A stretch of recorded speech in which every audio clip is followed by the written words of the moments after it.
El Comentario Podcast presenta un espacio realizado y dirigido por Agustín Sancho Cubero en el corazón de la vieja Sevilla, allí donde el río Guadalquivir se abraza con la memoria de los siglos. Se levanta una mansión que parece sostener en sus muros el peso de incontables secretos. Para comprender el misterio que envuelve a la célebre Casa de las Sirenas, es necesario realizar un viaje en el tiempo y trasladarse a las calles empedradas de una ciudad que, a mediados del siglo XIX, despertaba a una modernidad teñida de melancolía. Aquella centuria había comenzado bajo el yugo de la ocupación francesa, cuando José Bonaparte, hermano de Napoleón, impuso su presencia en un territorio convulso, obligando a los monarcas Carlos IV y Fernando VII a abdicar. Los españoles, mediante una fiera guerra de guerrillas, combatieron al invasor con emboscadas rápidas y guerreros silenciosos que parecían desvanecerse como fantasmas entre los olivares. Al marcharse las tropas extranjeras, el antiguo régimen comenzó a desmoronarse en España, dando paso a una nueva era liberal donde la burguesía y la política ganaban terreno frente a la vieja nobleza de sangre. Aquel soplo de libertad provocó también que las posesiones de ultramar en América del Sur lucharan por su propia soberanía, lo que significó la pérdida de las colonias. Para Sevilla, este acontecimiento supuso un golpe demoledor, pues su economía y su prestigio se habían cimentado durante siglos en ser el puerto de entrada exclusivo de las inmensas riquezas que cruzaban el océano Atlántico. Sin embargo, la ciudad no se dejó vencer por la decadencia y decidió transformarse. A mediados de aquel siglo XIX, Sevilla se convirtió en una urbe moderna, de calles empedradas, plazas ajardinadas y un urbanismo renovado. Comenzó a latir al ritmo de sus fábricas y de las iniciativas de una pujante clase burguesa, pero sobre todo se consolidó como el destino soñado de los viajeros románticos de toda Europa, atraídos por su luz, sus misterios y su exótica belleza oriental. En medio de esta renovación urbana, la Alameda de Hércules resurgió como una de las zonas más distinguidas de la ciudad. Era un paseo flanqueado por álamos señoriales, donde las familias más ricas de la región decidieron levantar sus lujosas residencias. Fue en este escenario de esplendor donde Lázaro Fernández de Angulo, marqués de Esquivel, ordenó la construcción de una de las mansiones más imponentes de la época, una obra que comenzó a edificarse en el año 1864. Aquella suntuosa edificación ocupaba una parcela de más de 1.800 metros cuadrados, con 1.000 de ellos dedicados exclusivamente a una vivienda señorial de un refinado estilo afrancesado, que rompía con la estética tradicional de la arquitectura andaluza de la época. La mansión, estructurada en dos plantas coronadas por una elegante guardilla con techos de pizarra negra, se organizaba en un cuadrado perfecto alrededor de un idílico jardín central. Disponía además de dependencias anexas destinadas a las caballerizas y a los carruajes. La fachada mostraba un diseño de líneas clásicas y una escalinata señorial que daba acceso al vestíbulo principal, custodiado por dos bellas esfinges esculpidas con formas de sirenas, un detalle singular que pronto daría nombre popular a toda la propiedad. La elección de estas figuras mitológicas no era una casualidad, sino el reflejo de una moda que causaba furor en las clases acomodadas de toda Europa. Desde que las expediciones de Napoleón Bonaparte en Egipto desenterraran los tesoros del Nilo, todo lo relacionado con aquella cultura ancestral, las esfinges, las telas decorativas, los frescos murales y los patrones geométricos, se había convertido en el máximo exponente de la distinción social. Sin embargo, a pesar de la inmensa fortuna invertida y de la indiscutible belleza de la obra, el marqués de Esquivel tomó la extraña decisión de vender la propiedad apenas 6 años después de haber concluido su construcción.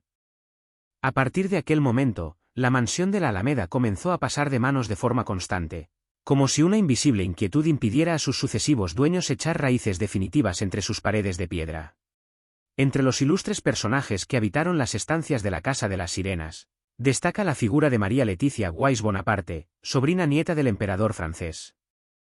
Aquella mujer singular, escritora de fino instinto, poetisa y poseedora de una vasta cultura, se había enamorado profundamente de la atmósfera romántica de Sevilla. María Leticia era una viajera incansable que había recorrido gran parte de Europa, relacionándose con los círculos artísticos e intelectuales más avanzados de su tiempo.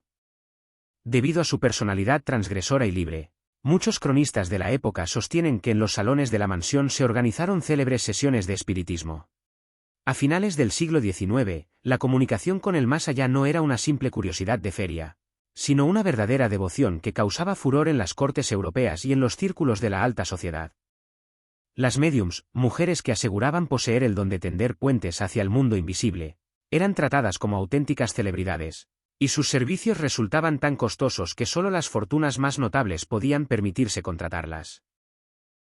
Aquellas veladas de parapsicología se convertían en acontecimientos sociales de primer orden. Los anfitriones enviaban selectas invitaciones a aristócratas, influyentes burgueses y políticos, preparando la mansión con un esmero teatral. Se descolgaban de las ventanas las cortinas habituales para sustituirlas por densos paños de terciopelo negro que impedían el paso de cualquier destello exterior.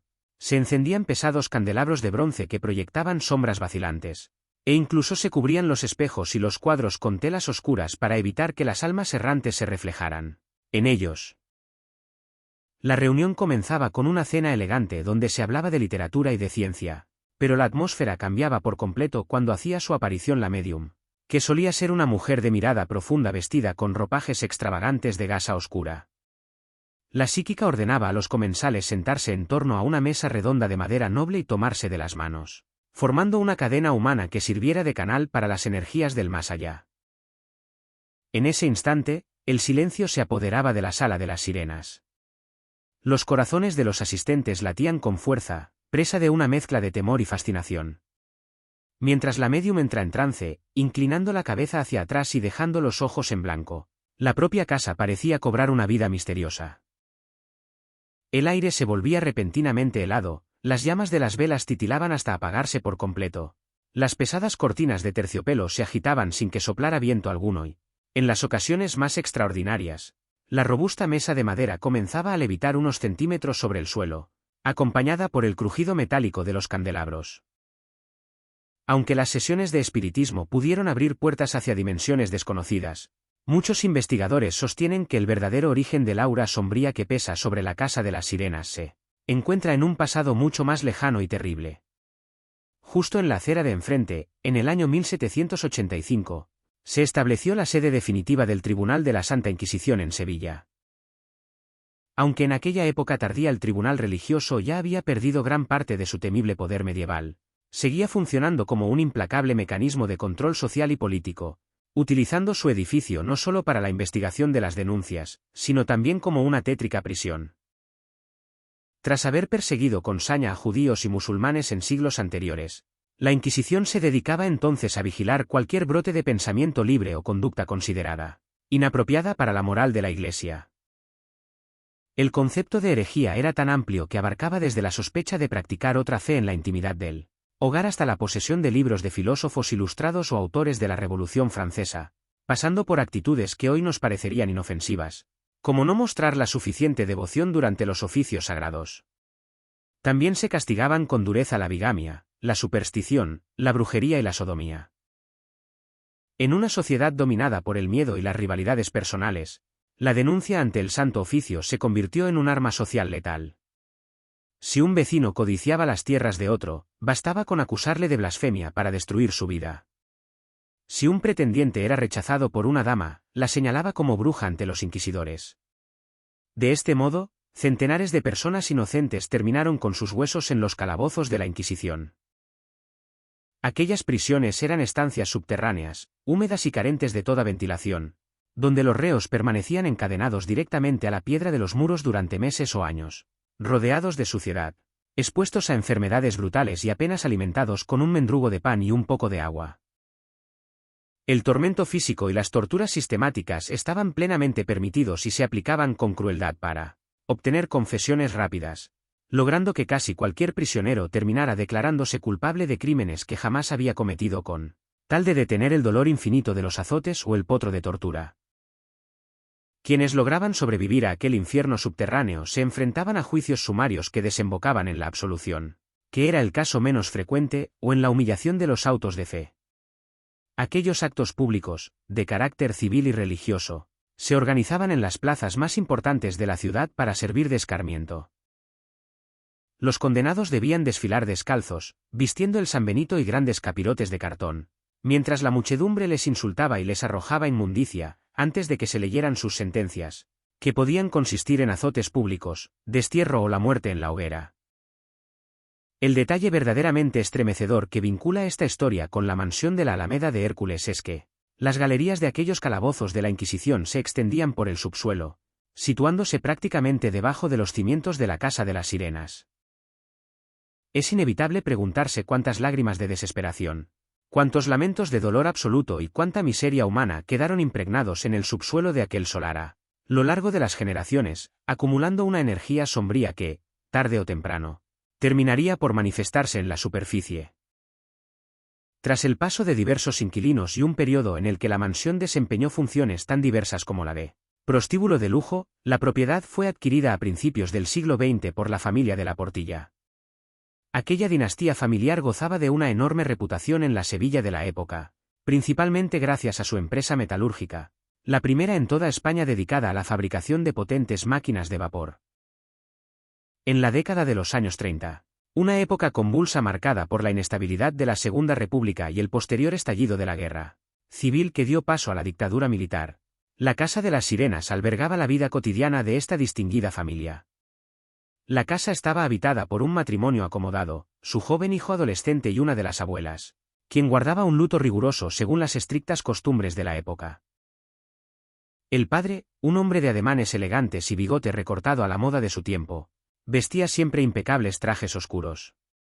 La madre, una mujer alta y esbelta de cabello negro recogido con esmero en un moño bajo, lucía vestidos largos de corte clásico. El hijo, un muchacho vivaz que solía vestir camisas blancas y pantalones cortos, parecía tener un futuro brillante por delante. Sin embargo, la aparente armonía familiar se quebró por completo cuando el adolescente descubrió y manifestó su homosexualidad. En aquellos tiempos de intolerancia extrema, aquella revelación supuso un cataclismo para una familia obsesionada con el honor y la reputación social. Aunque durante el breve periodo de la Segunda República la homosexualidad había dejado de considerarse un delito penal, la sociedad seguía mostrándose hostil hacia las personas con orientaciones diferentes. Con la llegada de la dictadura del general Franco, la situación se volvió verdaderamente terrorífica. El nuevo régimen clasificó a los homosexuales como peligrosos sociales, pervertidos o invertidos, promulgando leyes que permitían su detención inmediata y su reclusión sin necesidad de juicio previo. Muchos de ellos terminaron en campos de concentración camuflados bajo el nombre de centros de reeducación, donde se les sometía a trabajos forzados en condiciones deplorables de higiene y alimentación. Un ejemplo de este horror fue la colonia agrícola penitenciaria de Tefía, en la remota isla de Fuerteventura, donde los presos eran obligados a realizar extenuantes labores bajo un sol abrasador, sufriendo castigos físicos y terapias brutales destinadas a curar su condición. Por su parte, las mujeres que desafiaban las normas morales de la época eran internadas en el Patronato de Protección a la Mujer, donde sufrían humillaciones constantes, encierros en celdas de castigo y, en ocasiones, el robo de sus hijos recién nacidos. Ante el pánico de que el secreto de su hijo saliera a la luz y destruyera el prestigio de la familia de la Portilla, se tomó una decisión atroz en el seno del hogar. El muchacho fue confinado en la guardilla de la Casa de las Sirenas, prohibiéndosele volver a cruzar el umbral de la puerta o asomarse a las zonas comunes de la mansión. Existen dos versiones contradictorias sobre aquel terrible encierro. Algunos afirman que el propio muchacho, avergonzado por la incomprensión de sus padres y el rechazo de la sociedad, aceptó recluirse voluntariamente en el ático para no perjudicar la posición social de su familia. Otros, por el contrario, sostienen que fueron los padres quienes le encadenaron en la oscuridad de la guardilla como castigo, privándole de la luz del sol hasta que accediera a renunciar a sus sentimientos. Sea como fuere, la desesperación y la soledad terminaron por quebrar el espíritu del joven. Una mañana trágica, el muchacho decidió poner fin a su tormento colgándose de una de las gruesas vigas de madera que sostienen el techo de pizarra de la guardilla. Fue su propia madre quien descubrió el cadáver suspendido en el aire, con los pies balanceándose a la altura de su rostro, una visión desgarradora que quebró su mente y la sumió en una profunda y eterna depresión que la acompañaría hasta el final de sus días, vagando en silencio por las estancias vacías de la casa. Con el paso de las décadas, la Casa de las Sirenas sufrió un gran deterioro, quedando abandonada en los años 70. De sus muros vacíos surgían lamentos y luces en la guardilla, hasta que en el año 1998 el Ayuntamiento de Sevilla la rehabilitó como centro cívico. A pesar de llenarse de talleres y vida, los fenómenos paranormales continuaron, reportándose ruidos de muebles arrastrados, cierres repentinos de ventanas y visiones del muchacho de la guardilla y su madre. En el año 2023, un descendiente de la familia de la Portilla publicó un libro desmintiendo la leyenda basándose en registros oficiales. Pero la creencia popular en las almas que habitan la mansión sigue intacta. Espacio realizado y dirigido por Agustín Sancho Cubero. Gracias por su atención. Hasta la próxima edición del programa.